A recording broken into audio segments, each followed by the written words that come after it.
윤겸 전문가 예상 빗나가고 국내 증시 견조. 간밤 미국장 보고 우리 장 밀리겠네 생각하신 분들은 좀 허탈하실 수도 있을 것 같아요. 윤겸 전문가님. 네, 예상은 빗나가고 국내 증시는 이제 견조하다라는 이제 코멘트를 달았는데요. 보면 이제 스포츠 경기에서 항상 보면은 이제 유럽 같은 경우도 축구 같은 경우는 축구 도박사들 많이 저거 하지 않습니까? 이제 축구 이제 프로 팀들 뭐 잉글리시 프리미엄 리그라든지 근데 보면 이제 도박을 걸고 곧 다가올 월드컵도 이제 승률이 뭐 몇 대 몇도 나오고 거기에 배팅을 이제 많이 하죠. 근데 이제 경기를 하다 보면 이제 예상외로 이제 빗나가는, 예상은 또 빗나가야 맛이란 말이 있듯이 사실은 이제 전반적인 분위기 이제 공화당이 조금 앞서갈 거라고 얘기했는데 공화당이 압승은 못하는, 그래서 이제 절묘한 균형이라고 말씀을 좀 드리는데요. 그러니까 이제 우리나라 보면은 이제 뭐 국회의원 선거라든지 지방선거 보면은 언론에서 그렇지 않습니까? 절묘하게 균형 안배를 했다.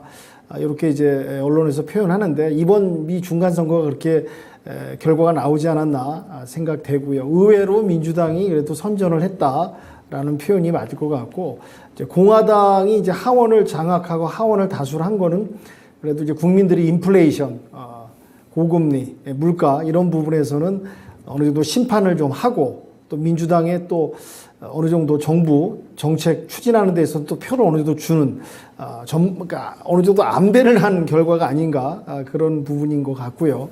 그에 따라서 이제 IRA 법안이 앞으로 어떻게 될 것인가, 우리 증시에는 어떻게 영향이 미칠 것인가가 또 중요한데요.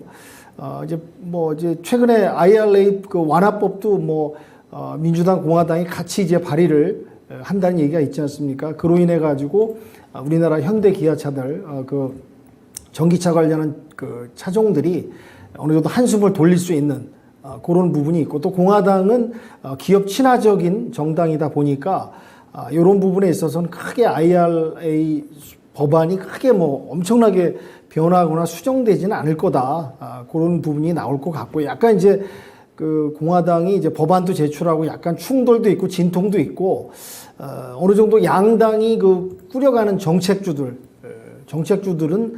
약간 이제 서로 이제 충돌과 진통이 있다 보니까 약간 이제 조금씩은 동력을 잃어가는, 그러면서 이제 혼전이 예상되면서 흘러가지 않을까. 그에 따른 이제 우리나라 관련된 종목 섹터들이 또 어떻게 움직이고 어떻게 변할 것인가에 대해서는 좀 주의 깊게 보면서 증시를 대응해야 되지 않을까 생각이 듭니다.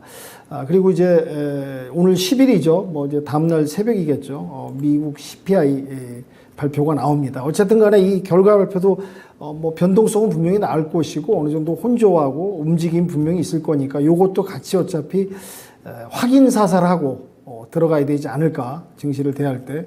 이런 부분이 지금 미국 증시가 돌아가는 상황인 것 같고요. 지금 유럽 증시는 내년 한 봄 3월이면 지금 진짜 엄청난 위기가 올 수 있다는 지금 전반적인 분위기인 것 같습니다. 각국이 인플레이션, 물가 상승, 금리 인상, 고금리에다가 에너지 대란, 에너지 값도 폭등, 이런 부분 때문에 유럽 각국의 국민들이 진짜 먹고 살기 힘들다, 못 살겠다고 지금 거리로 나와갖고 시위도 하고 파업도 하고 지금 아주 복잡한 양상이 또 전개되고 있습니다. 그러니까 유럽 같은 경우 각 대륙도 어렵지만 유럽도 상당히 어려운 사면초가의 지금 입장이다. 이 부분이 또 유럽 증시하고 또 전 세계 증시하고 연결이 되지 않을까 생각이 들고요. 아까 전에 이제 신상원 전문가께서 말씀하셨지만은 러우 전쟁, 우크라이나가 이제 영토를 반환하고 이제 국토를 피해를 입은 걸 배상을 하면 이제 휴전 협정을 할 용의가 있다고 얘기를 하는데 그 얘기는 러시아가 들어주겠습니까? 푸틴이 콧방귀도 안 끼죠. 그런 얘기는 이제 한마디로 이제 전쟁이 또 더 루즈하게 길어질 것이다. 어느 한쪽이 양보하고 어느 한쪽이 좀 물러서서 풀어갈 수 있는 상황이 아니다. 그러니까 저번에 이제 백악관에서 러우 전쟁에 대한 물밑 협상이 조금 얘기가 나왔는데 또 우크라이나 입장을 또 얘기하는 거 보니까 이거 평화협정, 휴전 이런 건 약간 좀 당분간은 물 건너가지 않았나. 이런 부분이 또 전쟁 장기화가 증시를 발목을 잡는 변수가 아닐까 또 생각이 됩니다. 그리고 이제 빈살만 왕세자가 아까 전에도 이제 언급이 나왔는데요. 빈살만 왕세자가 이제 오는 게 확정이 거의 됐더라고요. 보니까 명동에 있는 호텔도 예약했다는 얘기가 있고, 그런 거 보니까 이제 네옴시티 아까 전에 이제 고점에 좀 많이 올라와 있는 부분이 있지만은 어쨌든 이 관련 섹터 연결되어 있는 부분이 있으니까 이것도 지켜보시면서 대응을 해야 되지 않을까 생각이 들고요. 사우디에서 이제 스마트 시티 관련해서 우리나라한테 여러 가지 좀 진행할 수 있는 그 협약에 대해서 제안을 또 하고 있는 부분이 있습니다. 그러니까 스마트 시티 관련한 관련주들을 좀 보셨으면 좋겠다는 말씀을 좀 드리고요. 정부에서 이제 원전을 활용해서 수소차, 수소를 공급하는 앞으로 이제 생산 대수도 많이 이제 공급하고 수소 시장을 넓혀가려는 정부 정책이 나오고 있습니다. 그래서 그동안 이제 수소주가 별로 이제 움직임이 없고 좀 조용하게 잠잠히 흘러내려왔는데 지금 이제 저점 바닥에서 좀 기지개를 펴는 수소 관련 섹터 종목들이 움직임이 보이고 있다. 이 부분 말씀드리고요.